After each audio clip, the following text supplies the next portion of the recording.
बघा, अमोल खुने जरांगेचा अतिशय निकटवर्तीय आणि विश्वासू माणूस होता. परंतु जरांगेला सवय कशी किंवा जवळच्याच माणसाला वापर करायचा आणि फेकून द्यायचा. त्याचप्रमाणे कोपर्डीच्या प्रकरणामध्ये अमोल खुनेला गुंतवलं आणि जरांगेने तिथून पळ काढला. तेव्हापासून अमोल खुने अतिशय गरीब कुटुंबातील मराठा तरुण आहे. त्याच्यावर अन्याय झाला म्हणून काहीतरी त्याच्या वेदना आणि जरांगेच्या सगळ्या गोष्टी काय चुकीच्या गोष्टी असतील त्या अमोल खुनेंना माहिती आहेत. खरं तर सगळ्यांनी अमोल खुनेंकडून माहिती घेतली पाहिजे. जरांगेच्या काय काय चुकीच्या गोष्टी जरांगेने काय काय कुठाने केले, जरांगेने कुठं काय कोणासोबत सेटलमेंट केली, कोणासोबत सुपारी घेतली, त्या सगळ्या गोष्टी अमोल खुनेंना चांगल्या प्रकारे माहिती. म्हणूनच अमोल खुनेंना टार्गेट जरांगे करतोय. आणि मी यापूर्वी सुद्धा सांगितलं की अमोल खुनेला खरं तर गृह विभागाने पोलीस प्रोटेक्शन दिलं पाहिजे. कारण की अमोल खुनेंच्या जीवाला जरांगेपासून धोका आहे. कारण की अमोल खुनेंच्या जीवाला बरं वाईट झालं तर त्याला जबाबदार सुद्धा जरांगे राहील. कारण की अमोल खुने वारंवार जरांगेच्या ज्या भांडा फोडण्याचं काम करत आहे आणि येणाऱ्या काळात सुद्धा करल असं मला वाटतं. कारण की तो निस्वार्थ गरीब मराठ्याचं लेकरू आहे आणि ते कुठंही मॅनेज न होणार आहे. आणि त्यांनी मॅनेज करण्याचा सुद्धा प्रयत्न केला की पुण्याचे काही नगरसेवक लोक आणि जरांगेच्या अतिशय निकटवर्ती असणारे काही लोक त्याच्याकडे जाऊन त्याला मॅनेज 30-35 लाख रुपये तुला घर बांधून देतो. परंतु तो गरीब स्वाभिमानी मराठा मॅनेज झाला नाही. त्यामुळे जरांगेकडून त्याला जीवाला धोका आहे. काल जी घटना घडलेली आहे त्या घटनेच्या व्हिडिओ संदर्भात काही लोकांचा दावा आहे की त्या भगिनीच्या भावानेच तिच्या कपडे फाडले असा सूर निघतोय का? खरं तर मग त्यामुळं मी काल सुद्धा प्रसारमाध्यमांना सांगितले किंवा हे जरांगेने तिथे जाऊन वाद वाढवण्यापेक्षा, कारण की महापुरुष कुठल्याही एका जातीचे नसतात. महापुरुषांचे पुतळे बसवायला कोणीही रोखलं नाही पाहिजे. पुतळ्याचं संवर्धन केलं पाहिजे. खरं तर एखाद्या गावात एखाद्या जात नसेल तर त्या जातीच्या महापुरुषांना सुद्धा तिथं बसवलं पाहिजे. कारण की महापुरुषांचे आदर्श आपल्याला घेता येत असतात.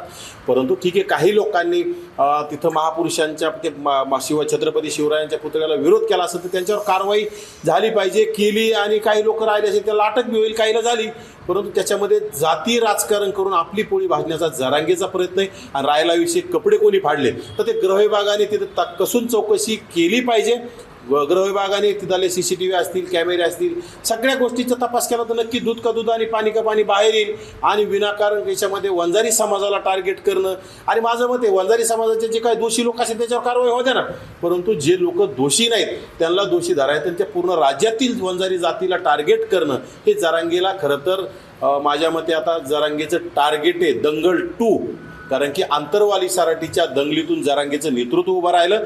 आता ते नेतृत्व संपलंय आणि आज मीडिया विचारित नाही, कुत्र विचारित नाही, समाजाला कळायला लागलंय. आणि आता कुठंतरी पुन्हा दंगल 2 घडून म्हणजे त्या आता लोणार तालुक्यातल्या गावामध्ये जाऊन तिथं दंगल घडवण्याचा जरांगेचा नक्कीच प्रयत्न असेल. कारण की मला अशी माहिती कळली की जरांगे पुन्हा 2-3 दिवसांनी त्या गावात जाणार.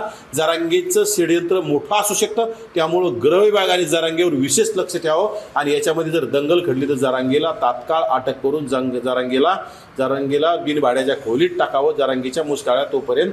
तरच राज्य शांत राहील. नाही तर जातीत भांडण लावून जरांगे स्वतःची पोळी भाजत राहील आणि यामधून समाज आणि महाराष्ट्र धुमसत राहिल्याशिवाय राहणार नाही. चिखल्या प्रकरणी जे आहे त्या ठिकाणी आजूबाजूची मराठी आणि स्वतः जरांगे पाटील त्या ठिकाणी ठाण मानून बसले होते.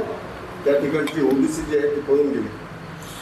हे बघा, बाहेरले लोक तिथं नेऊन तिथल्या लोकांना भयभीत करायचं गावातल्या, तो गावातला प्रश्न आहे. खरं तर मी असेल, जरांगे असेल, असे आमच्यासारख्या कार्यकर्त्यांनी तिथं जाऊन वाद वाढवण्यापेक्षा मिटवण्याचा प्रयत्न केला पाहिजे. परंतु तिथं वाद वाढवण्यासाठी जरांगे गेले होते.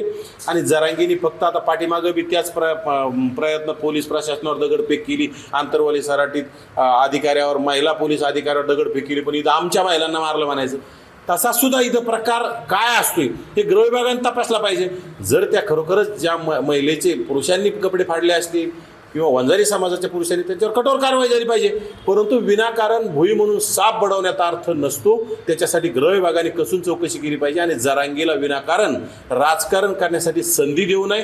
कारण की जरांगेला फक्त दंगल घडवून स्वतःची प्रसिद्धी मिळवण्याचा प्रयत्न आहे, बाकी काही नाही.